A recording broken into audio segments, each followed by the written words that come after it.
Good morning बच्चों, मैं ऋचा मिश्रा आज आपको इंटरमीडिएट हिंदी पाठ्यक्रम के अंतर्गत संस्कृत दिग्दर्शिका का पहला पाठ भोजस्य औदार्यम पढ़ाने जा रही हूँ। भोजस्य औदार्यम, इसका अर्थ है राजा भोज की उदारता।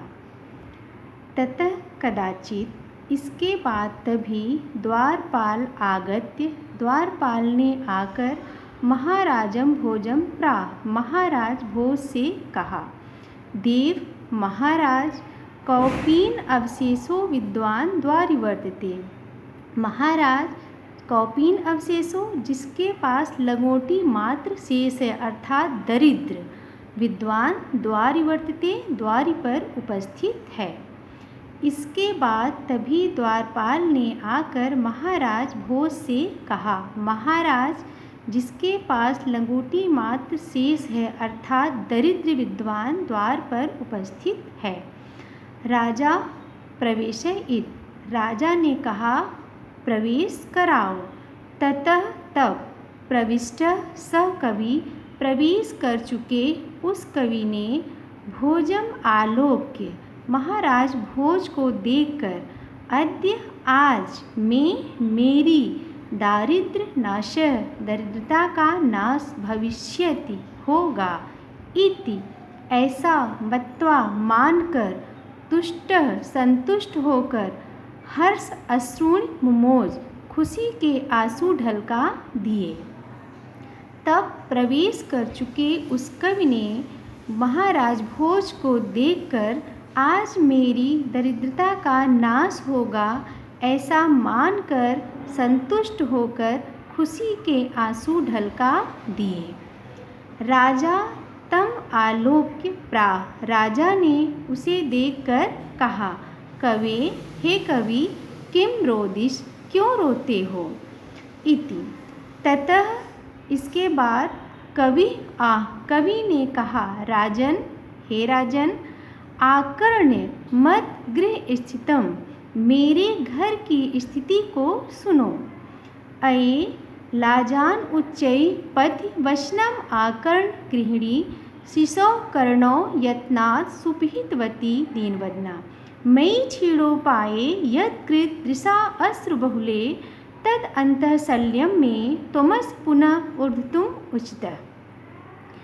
अब इसको हम अन्वय करके पढ़ेंगे। मैं दीन वदना गृहिणी, मेरी दीन मुख वाली पत्नी ने पथि मार्ग में, अये लाजान, अरे खील ले लो, ये धान का लावा होता है उसके लिए बोला गया है, अरे खील ले लो। उच्चई वचनम आकर्ण, ऊंची आवाज को सुनकर, शिशो कर्णो, बच्चों के कानों को, यत्नात्, यत्न पूर्वक, सुपहितवती, अच्छी तरह से बंद कर दिया। पुनः फिर, मई छीड़ो पाए, मुझ साधन हीन पर, यत, जो, अस्त्र बहुले, अस्त्रपूर्ण, दृशाव कृत, दृष्टि डाली। मैं अंत, मेरे हृदय में, तत्सल्यम, चुभे हुए उस कांटे को, उमुचतः, निकालने में, त्वमसि, आप, ऊर्ध्वतु, समर्थ हैं। अब इसका पूरा अर्थ हम एक बार बता रहे हैं। मेरी दीन मुख वाली पत्नी ने मार्ग में, अरे खील ले लो, इस उच्च आवाज़ को सुनकर बच्चों के कानों को यत्नपूर्वक अच्छी तरह से बंद कर दिया। फिर मुझ साधनहीन पर जो अश्रुपूर्ण दृष्टि डाली, मेरे हृदय में चुभे हुए उस कांटे को निकालने में आप ही समर्थ हो। राजा, राजा ने, शिव शिव, कल्याण हो इत उदीरयन, ऐसा कहकर प्रति अक्षरम, प्रत्येक अक्षर पर, लक्षम दत्वा प्राह, लाख मुद्राएं देकर कहा। राजा ने कल्याण हो ऐसा कहकर प्रत्येक अक्षर पर लाख मुद्राएं देकर कहा। त्वरितम गच्छ गेहम, शीघ्र ही घर जाओ। त्वत् गृहिणी खिन्ना वर्तते, तुम्हारी पत्नी दुखी है। अन्यदा, दूसरे दिन, भोज, राजा भोज, श्री महेश्वरम शिव जी को नमितुम नमस्कार करने के लिए शिवालयम अभि अगच्छत, शिवालय की ओर गए। दूसरे दिन महाराज भोज शिव जी को नमस्कार करने के लिए शिवालय की ओर गए। तदा तब कोयप ब्राह्मण, किसी ब्राह्मण ने शिव सन्निधौ, शिव के सम्मुख राजानम प्राह, राजा से कहा, देव महाराज।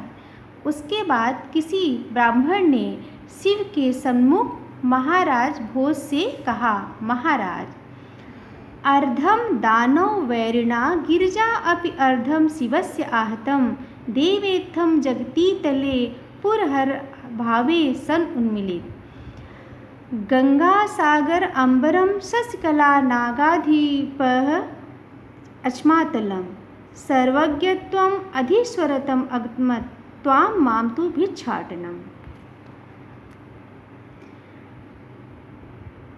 अर्धम दानो वैरणा गिरजा अप अर्धम शिवस्य आहतम, शिवस्य यानी शिव का, अर्धम आधा भाग, दानवैरी, दानवैरी अर्थात विष्णु ने आहतम ले लिया है।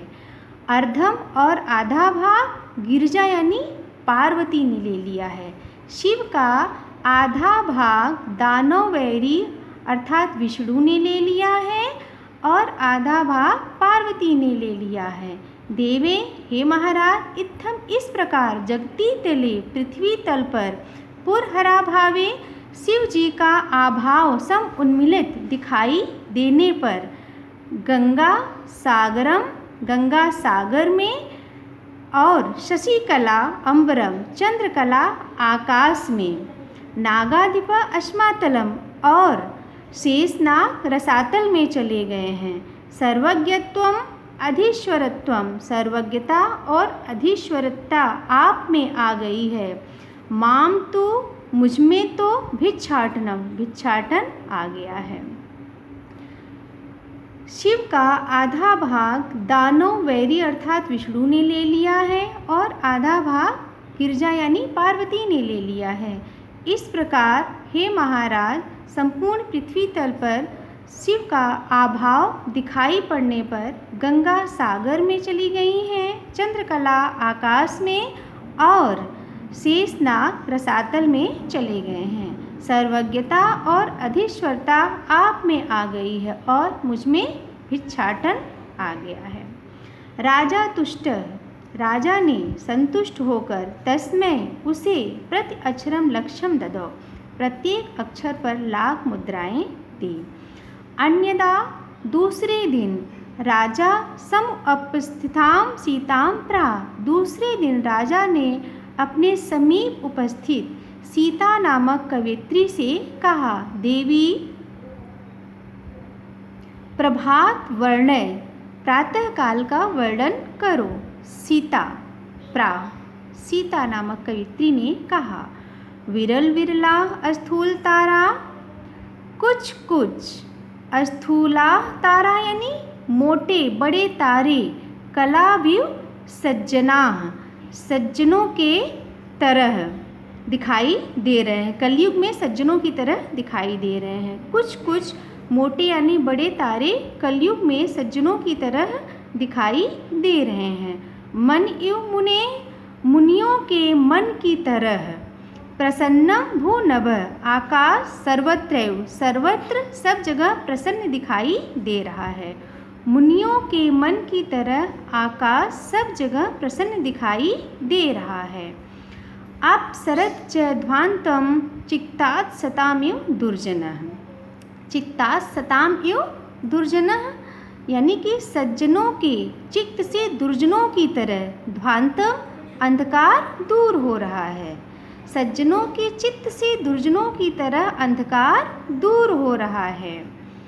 व्रजत च निशा क्षिप्रम लक्ष्मी अन उद्यमी नाम इव, अन उद्यमी नाम इव लक्ष्मी यानी अन उद्यमी, अन उद्योगी यानी जो परिश्रम नहीं करते हैं, उद्योगहीनों की लक्ष्मी की तरह।